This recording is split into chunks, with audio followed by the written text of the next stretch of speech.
So when it comes to being charming, that is where I'm going to bring somebody on stage, and you can probably guess who it is because of the unicorn sitting here and the chair. So Kyra, come on out. I'd like to introduce my friend Kyra Wong. So like I say, charming, right? Likable, that's what we want to be. I like to go with magical personally, but that's okay. I'll take charming. Well, you're charming, you're likable, and absolutely you're magical. And a huge congratulations on, well, I should be pointing this way, the TED Talk. Thank you. I mean, that is unbelievable. Like I've never known anybody who gave a TED Talk. I'm super impressed. Thank you. Yeah, it was, took a few years off my life, I will say. Yeah, I can imagine. Makes sitting on this stage feel like a piece of cake. Yeah, well, I mean, hey, you didn't have the luxury of PowerPoint to help you along. I mean, that was 18 minutes memorized, delivered flawlessly. Thank you. Like the work, I mean, I'm acutely aware right now. You know what, I put this on to introduce you. I'm just gonna take it off. I got a long day ahead of me and I can feel myself heating up. But everybody— Sparkle's too much for him. Everybody should have a sparkly blazer in their closet. Kyra, what, the talk, in a nutshell, the main theme of the talk was essentially?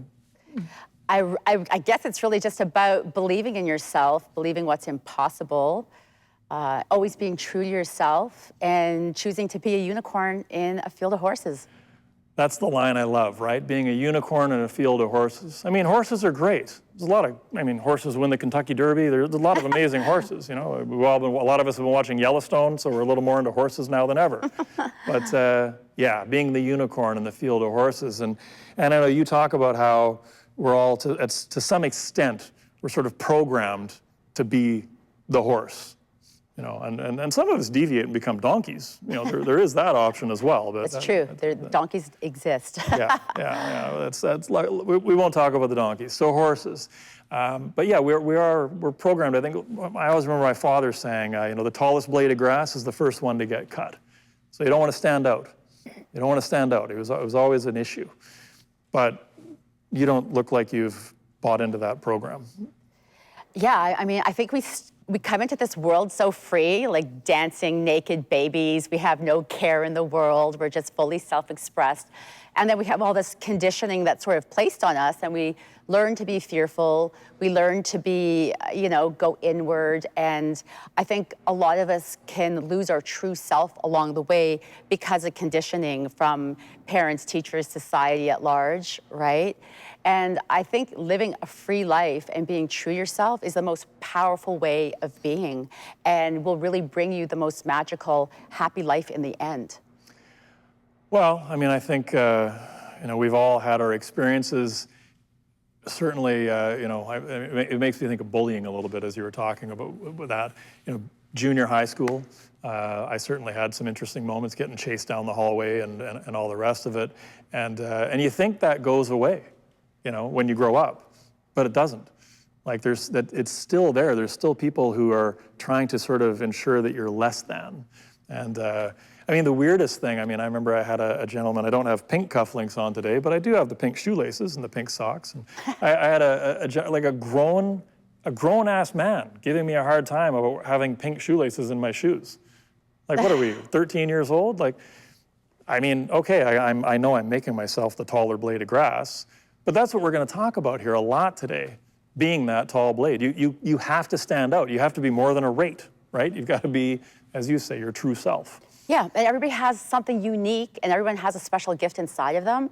And really, to live your best life, your fullest life, your most alive life, you have to be willing to let that out and not worry about the donkey noise, right? Just channel that inner unicorn and be free to be who you are. Well, you know, the donkey noise is interesting because I've basically unplugged from social media almost completely. I meant to do a Facebook Live thing this morning from here, but I'm so just— out of touch. I forgot. He doesn't know how to do it anymore. Because the last three weeks or so, basically, I've just had to do like a deep dive to get ready for this. Mm-hmm. And I've just tried to back away from the Instagram feed, everything. And I know you did something similar when you were preparing your talk.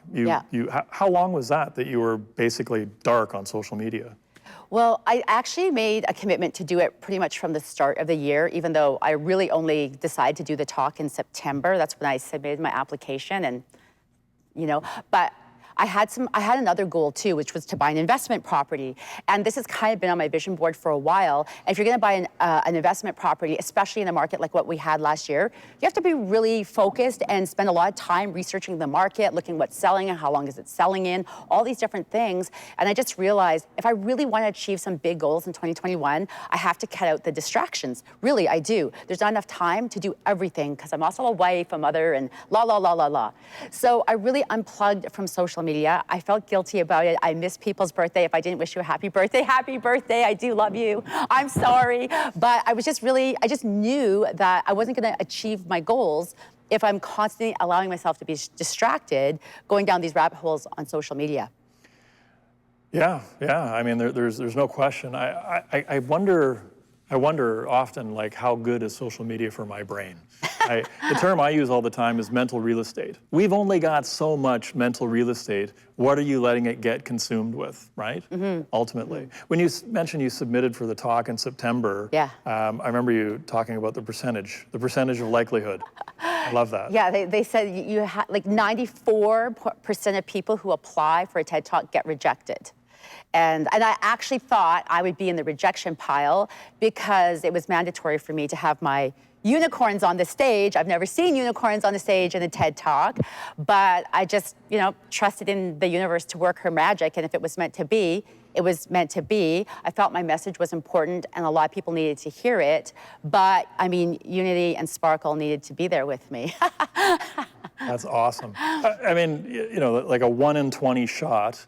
And I think that, again, that's one of those things where there's a lot of different things we could do, and we don't because we think, well, I probably won't get picked. But you got to put yourself out there.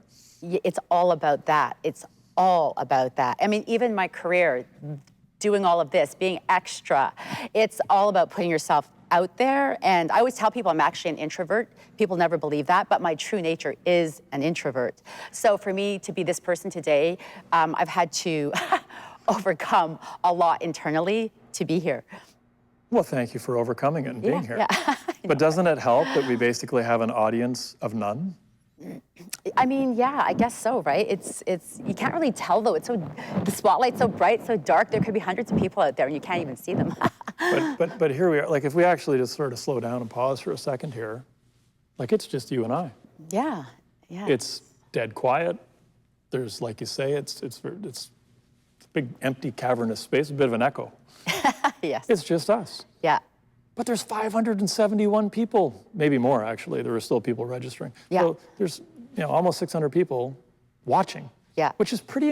It's a different type of presentation. That's for sure. It's a different type of interaction. Yeah. And I think we're all going to kind of learn as we go. But to the introvert thing, I think it's pretty awesome.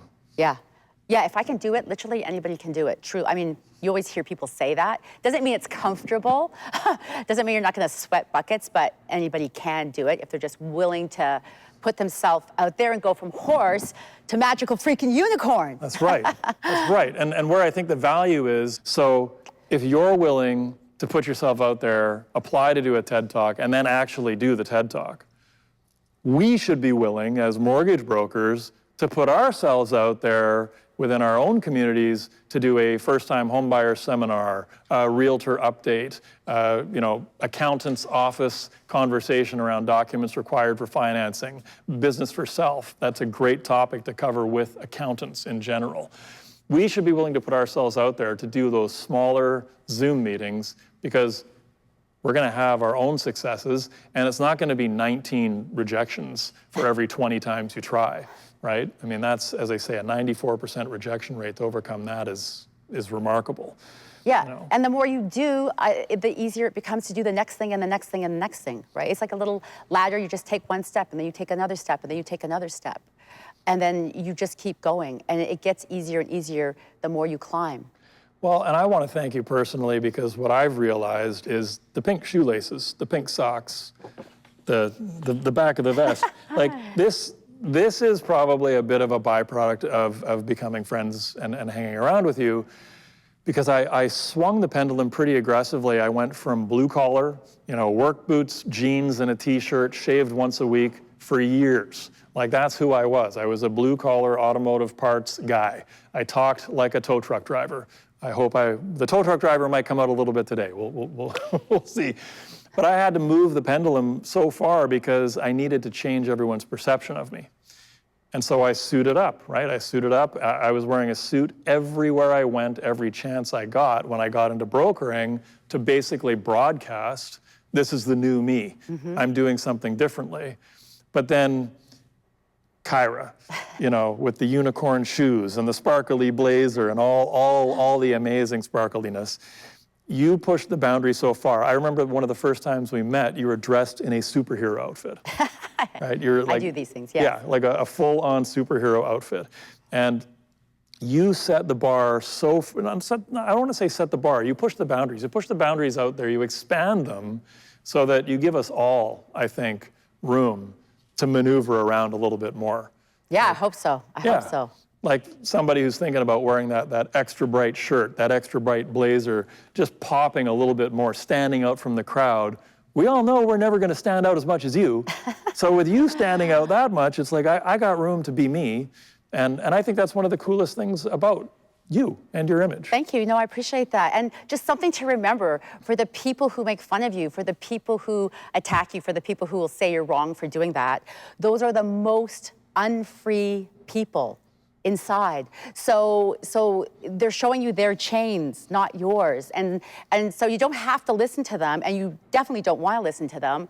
And then those are the ones we have to sprinkle with pixie dust because they need the magic more because they're so trapped, right? It's really the free people who will embrace you and celebrate you and be like, oh my God, I love your pink shoelaces. Those are awesome. Like, good for you for doing that, right? Yeah. And that's who you actually want to surround yourself with, because that's where we want to be. We want to be free to be our true selves. Well, it's the old crabs in the bucket analogy, yes, right? Yes. Like you just don't want to let one out. Pull. Everyone wants to pull everybody back in. Yeah. Yeah. Like don't go out there. Don't be free. I want you to stay here with me. Yeah. You know, it's true. Stay here in this uncomfortable spot. Yeah. Yeah, well, and that's why people wake up on their deathbed and they regret living a life where they were just pleasing others. It's one of the biggest regrets when people are on their deathbed. And of course, I research this stuff because I'm in life insurance, and so yeah, don't let that happen to you.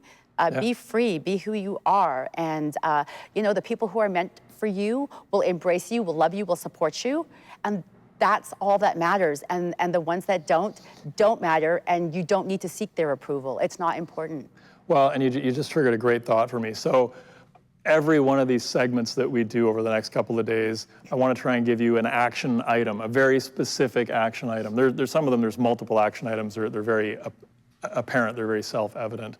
But I would say the real takeaway from this conversation, number one, if you haven't watched Kyra's TED Talk, absolutely watch that talk, because Kyra didn't even let me preview it. I wasn't even allowed to show up at the taping. And the crazy thing is I was actually having my snow tires put on 2 blocks from where it was being recorded at the same time. I found out after the fact. Like, I could have just walked over and actually, but it was so personal. The talk is so personal to you that you just needed to, like, as you said, go into your egg, prepare it, deliver it, not talk about it with anybody. And it was a big, bold thing that you did. And that's your guys' takeaway here. Write down one big, bold move you could make this year. Maybe you could make it this week. Maybe you could make it today. What is that one big, bold move you could make? That thing you could put yourself out there for. That's really, I think, the number one thing I wanted you to convey to these guys, and I think we just did it. Yeah, I think so. And then once you do that, take the action. Taking the action is that hardest next step, but that's really where the magic happens. Yeah. Is in the actions.